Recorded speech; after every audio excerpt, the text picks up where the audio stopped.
নমস্কার বন্ধুরা, তোমরা সবাই কেমন আছো? আশা করি তোমরা সকলেই খুব ভালো আছো। তোমাদের সকলকে জিএস মৌমিতা চ্যানেলে স্বাগত জানাই। আজকে আমি আগের দিনের মতন আবারও চলে গেলাম ছাদে। আজকে গিয়ে দেখছি যে ফুলটা ফুটেছে। মা, খুবই আনন্দের বিষয়। আনন্দ তো আমার তো হচ্ছেই না। এদিকে আমি চাটা খেয়ে রেডি হয়ে গেলাম। আজকে বাবা আমাকে আনতে আসবে বলেছে। আমি গোপুর বক্সটা একটু ঝেড়ে পুছে রাখছি। এরপর গপুকে এই বক্সের মধ্যে করে নিয়ে চলে যাব দন্দিপুর। দন্দিপুরে আমরা বেশ কয়েকদিন থাকবো, আমি আর গপু। সামনেই রয়েছে গাজন, চৈত্র মাসের গাজন, যেটা আমার বাপের বাড়িতে খুব ভালো হয়। আর এই সময় আমার ভাই বোনেরা দিদিরা সকলেই বাড়িতে আসে আর সকলের সাথেই দেখা হয়। তার জন্য আরোই বাড়ির সকলের সাথে দেখা হবে বলেই ভাই বোনেদের সাথে, এর জন্য আমি চলে যাচ্ছি আরোই আগে থেকে, এক সপ্তাহ আগে থেকে। যদিও গাজন কিছুদিন এখনো দেরি আছে, তাও চলে যাচ্ছি আমি। গিয়ে ভাই বোনের সাথে দেখা হলে অনেকদিন বাদে খুব আনন্দ হয়। তো এই আনন্দটা ভাগ আমি একদমই মিস করতে চাইনি। এর আগেও যদিও দিদি এসেছিল, তখন দিদির সাথে আমার দেখা হয়নি। আর দাদাও এসেছিল, দাদার সাথেও দেখা হয়নি।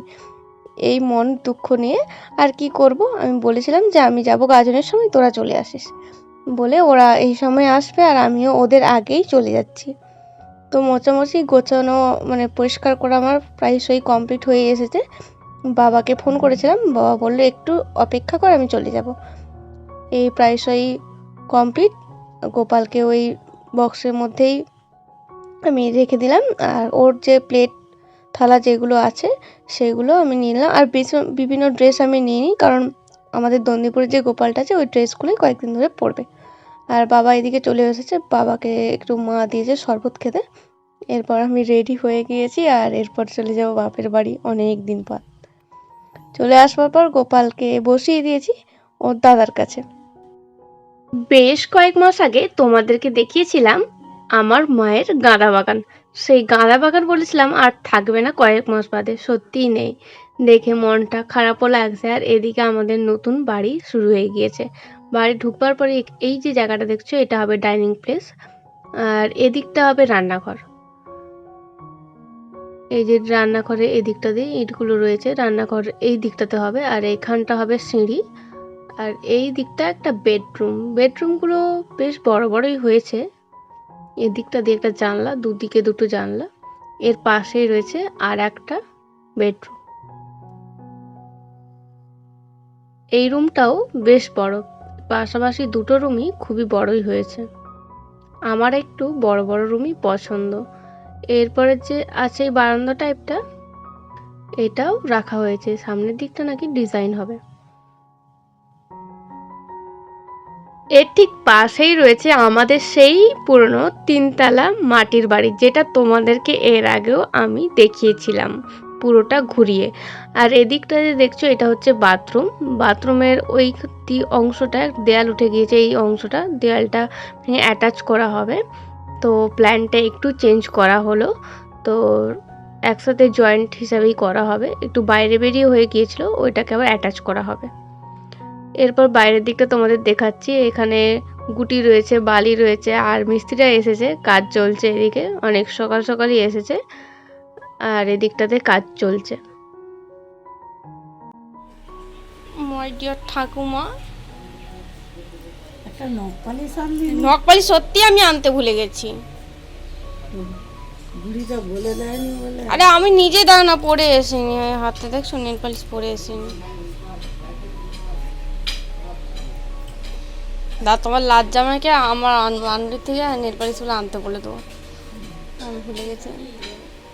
নেল পালিশ, হ্যাঁ সে আসবে তখন আনতে বলে দেবো। না, আগের রান্নাঘরটা তো ভেঙে দিয়েছে, সেটা ভেঙেই বাড়ি তৈরি হচ্ছে। আর মা এদিকে ফাঁকের দিকে একটু জায়গাতে রান্না বান্না করছে। আর তোমাদের একটা কাঁঠাল গাছ দেখায়, যেটা বাপের বাড়ির কাঁঠাল গাছ। এটাতে দেখো কত ছোট ছোট গোড়ার থেকে কি সুন্দর কাঁঠাল ধরেছে, কিন্তু খুবই ছোট।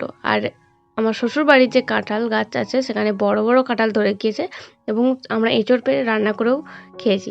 আর এদিকে তোমাদের দেখায় আমাদের আনারস বাগানটা।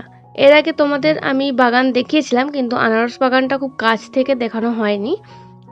মা বিশেষত আমাকে আনারস বাগানে আমাদের বাড়ির ছোটোদেরকে যেতে বারণ করে, কারণ আনারসের গাছের নিচে থাকে অনেক সময় সাপ, কারণ আনারসে এত সুন্দর সেন্ট, এর জন্য সাপেরা আনারস গাছের নিচে এসে বসে থাকে। এর জন্য মা কখনো ছাড়েনি এদিকটা দিয়ে, আর আমারও আসা হয়নি। আর আজকে প্রথম কাছ থেকে দেখলাম আনারস গাছের ফুল।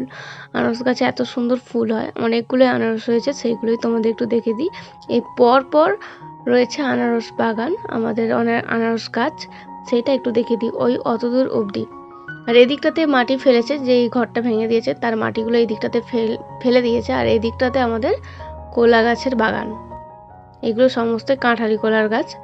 আর এই যে বড় গাছটা দেখছো, এটা তেঁতুল গাছ।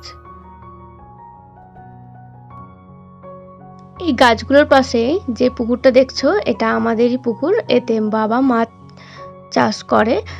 অসম্ভব সুন্দর সুন্দরী মাছ হয়, যেগুলো খুবই সুস্বাদু। পুকুরের মাছ বেশি সুস্বাদু হয় ভেড়ির মাছের তুলনায়। আর এদিকে মা একটু বেলের শরবত বানিয়ে ফ্রিজে রেখেছিল, সেটা প্রচণ্ড পরিমাণে ঠান্ডা, তাই একটু গুলিয়ে দিচ্ছি, মানে জমাট বেঁধে গেছে ফ্রিজে রাখতে। এরপর বেলের শরবতটা খেয়েও নিচ্ছি। বেলের শরবত এই গরমের জন্য খুবই ভালো, আর যেহেতু আমাদের গাছ আছে বেল গাছ, তাই বেলটা কিনে আর খেতে হয় না, গাছ থেকে পড়ে আর সেটাতেই শরবত বানিয়ে খাই। এটা মানে খাওয়া খুবই প্রয়োজন এই গরমকালে, তাহলে শরীরটা একটু সুস্থ থাকে। আর এদিকে আইসক্রিম কাকুটা যাচ্ছে, তাকে একটু দাঁড়াতে বললাম, এই প্রচণ্ড গরমে যদি একটু আইসক্রিম খাওয়া যায় তাহলে বেশ ভালো হয়। আর এদিকে তো হাওয়াটা সকাল থেকে বইছেই না। বাড়ির সকলের জন্য এবং আমাদের বাড়িতে যে মজুর মিস্ত্রিগুলো লেগেছে তাদের জন্য একটু আইসক্রিম কিনে নিলাম, যাতে বাড়ির সকলেই কাজকর্ম করছে এবং মিস্ত্রি মজুরাও কাজকর্ম করছে, যাতে আইসক্রিম খেয়ে ওদের গলাটা একটু ঠান্ডা হয়, বেশ যেন ভালো লাগে। আর এদিকে দুপুরবেলায় মা আমাকে খাবার দিয়ে দিয়েছে। মাকে বলেছিলাম একটু হালকা রান্না করতে, গরমে একটু হালকা খাবার খাওয়াই ভালো। বিকেল 5টা নাগাদ আমি আর মা দুজনে গিয়েছিলাম একটু বাগানে গাছে জল দিতে, কারণ গাছে না জল দিলে গাছগুলো আবার মারা যাবে, প্রচণ্ড তাপ আর প্রচণ্ডই গরম। মা বলল যে গাছগুলোই চল একটু জল দিয়ে আসে, মানে চলো তাহলে তোমার সাথে যাই গাছগুলোতে একটু জল দিতে। আর এদিকটাতে মাটি ফেলেছিল, আর গাছগুলো বেশ ভালো হয়েছে, মাটি ফেলার জায়গাতে গাছ খুব সুন্দর হয়। তো এখন এই পর্যন্ত, দেখা হবে আবার নেক্সট ব্লগে। এখনের মতন টাটা। ভালো লাগলে ভিডিওটা লাইক, কমেন্ট, শেয়ার, সাবস্ক্রাইব করে দিও, চ্যানেলটির পাশে থেকো।